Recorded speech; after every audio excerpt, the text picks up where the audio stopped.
let's take a look at Michael Knowles, who is a Catholic commentator, and let's see how he understands Israel. The Vatican in 1985 says, the history of Israel did not end in 70 AD. It continued, especially in a numerous diaspora, which allowed Israel to carry to the whole world a witness, often heroic, of its fidelity to the one God and to exalt him in the presence of all the living, citing Tobit, while preserving the memory of the land of their forefathers at the heart of their hope. And the reference is the Passover Seder. So here, the Vatican is writing not about the church as the new Israel, which is what Christians have always held, but is writing specifically about the terrestrial and figurative Israel. Hey, awesome news. The old Israel is still the new Israel. We're still here. We're still like, it's not the Old Testament, it's the Testament. We're still here. We're still here. We're still doing it. Hello, we're here. I'm here. I'm alive. I'm alive. Don't forget me. I'm here. Okay. So I just want to say, when we talk about new Israel, it's like, you know what it's like? It's like when you go to Vegas and there's like a whole casino which is based on Paris, and it's like, this is Paris. Well, no, but it's Paris in Vegas. Really, it's not the real Paris. Like the original Israel. We're still here. We're still very much here. I just want to say that. Of the Jews. He's saying, the Jews went all about this world. They didn't just end in 70 AD, and they've carried this witness, which is often very heroic, and they do have some connection to the land. What? They do have some connection to the land? We have awesome connection to the land, and we're back in the land. Isn't that cool? We are back in the land itself. Isn't that cool?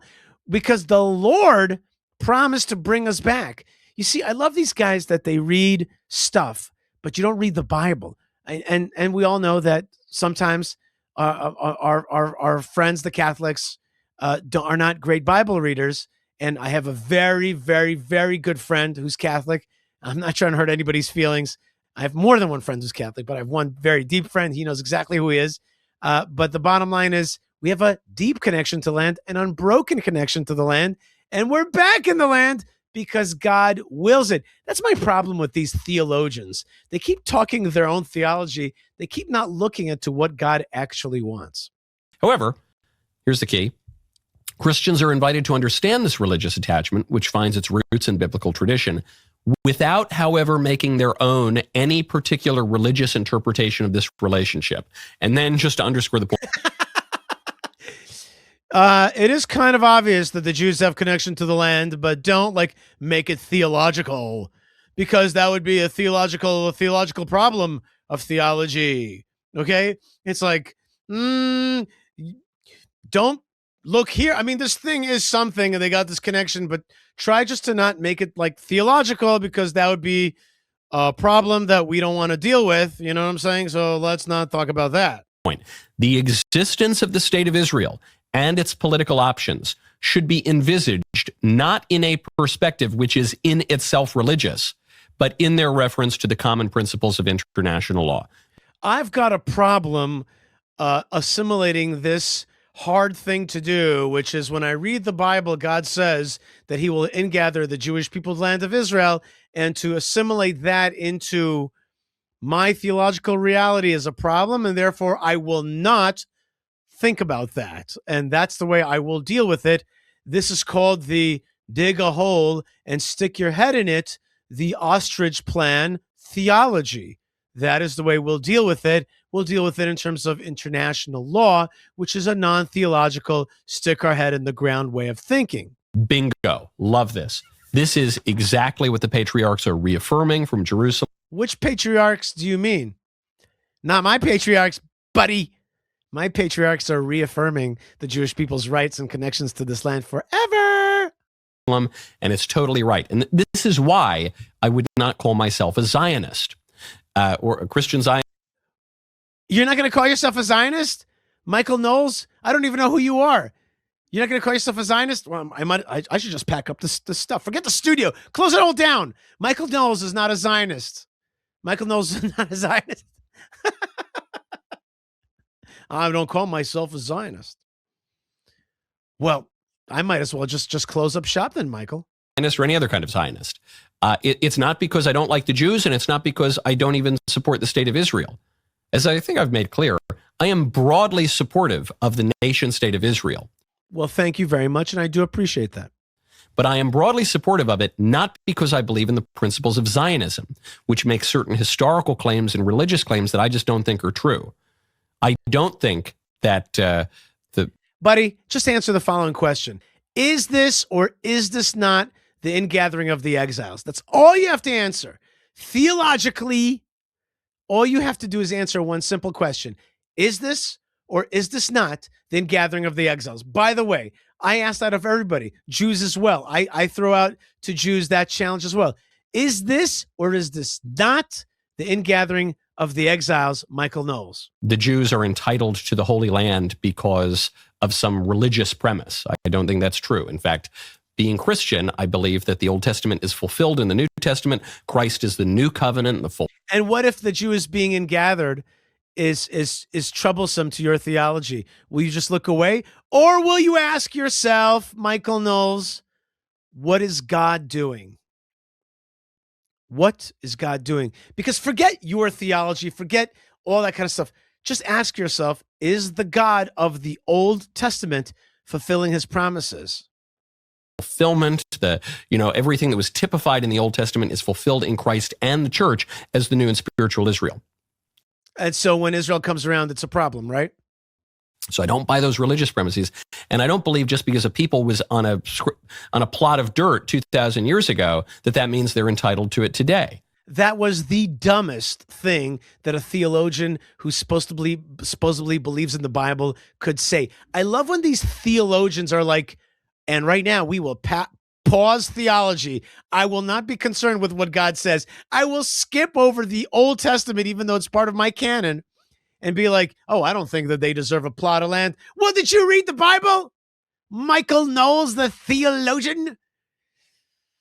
You just sounded dumb, bro. I'm sorry to hurt your feelings. I don't mean to hurt your feelings, and I don't mean to say not nice things, but that was just not, that was by your admission, a non-theological way of looking at what is obviously a theological moment. So you didn't win any, I take off points for that. If that were the case, we'd have to turn the Black Hills we'd have to turn Mount Rushmore over to the Lakota Sioux. I don't Maybe you should believe any of that. And yet, I am broadly supportive of the nation state of Israel because I don't like the alternatives.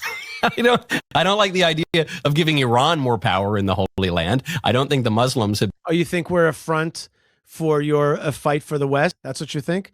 Maybe there's a truth in that. Maybe we can get along on that.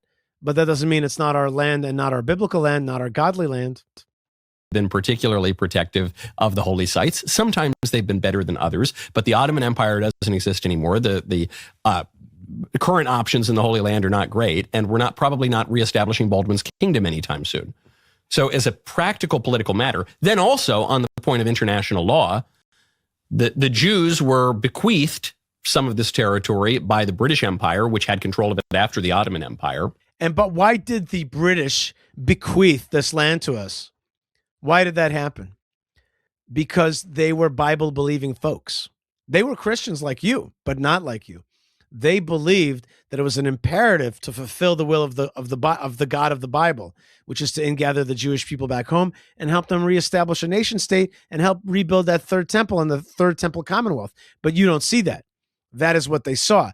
To make it look like that the British Commonwealth was all about some kind of secular interest is to be blind and to be theologically blind and to be willfully theological blind, which is what you are doing through this discourse. And with your own words, you're saying, I'm choosing to see this through a lens of non-theology. It is very minimally unsatisfying to anybody who's read the Bible. They then had a declaration from the United Nations purporting to advance international law, and they fought a war of conquest.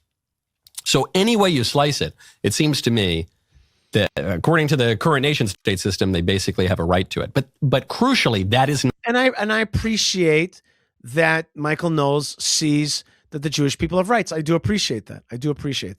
At least from a secular point of view, he can see the rights of Israel. That's something. Not Zionism, and it doesn't imply anything as a matter of biblical prophecy for the modern nation state. Why would it? the Jews being a dispersed people for 2,000 years, being gathered back into their land and rebuilding Jerusalem. Nothing to see here, folks. Don't look this way. This isn't the ingathering of the exiles. Jerusalem is not being rebuilt as prophesied. I don't think this is the era of the third temple. I don't think this is anything but just a coinkydink, not a theological moment at all, because if we admit that it's a theological moment, that could be challenging. And therefore, I choose to not. Every moment of the world is godly decreed, except for this. This is a totally secular moment. Nothing to be seen here. Michael Knowles has a theological, he's got a theological like impasse, and the way he deals with it is by just going secular here for a minute, not seeing the theological import, not wanting to deal with the theological import of the rebirth of Israel. Fascinating. Of Israel. You can support Israel if you want. You don't have to support the nation state of Israel, but if you do, you can do so without adhering to the relatively novel theology of Christian Zionism. It is a relatively novel theology, and it came through people who really loved the Bible and wanted to see it come to fruition. I agree with you. It's relatively novel. It's 200 years old. I agree with you. But it is actually probably the finest form of that religion because it's the most true to the Bible and to really God's will. The most true. Not in my. I'm an Orthodox Jew. I'm not going to be promoting Christianity here at all. But I do love my friends who see the will of God as in gathering the Jewish people to the land of Israel. And here we agree very much, and we have a deep love for one another, really do. That doesn't mean that I support Christianity. I can't, and I won't. But that doesn't mean I don't support them. I do, and I will. And I will stand up for my Christian Zionist friends strong, and I will support their efforts to find the truth in theology. And certainly the real conflict is between somebody else's theology or really trying to understand what God wants from me. God, what does God want us to do? And I'm so impressed with them for fighting instead of what Michael Knowles is doing, which is like, I don't want to fight.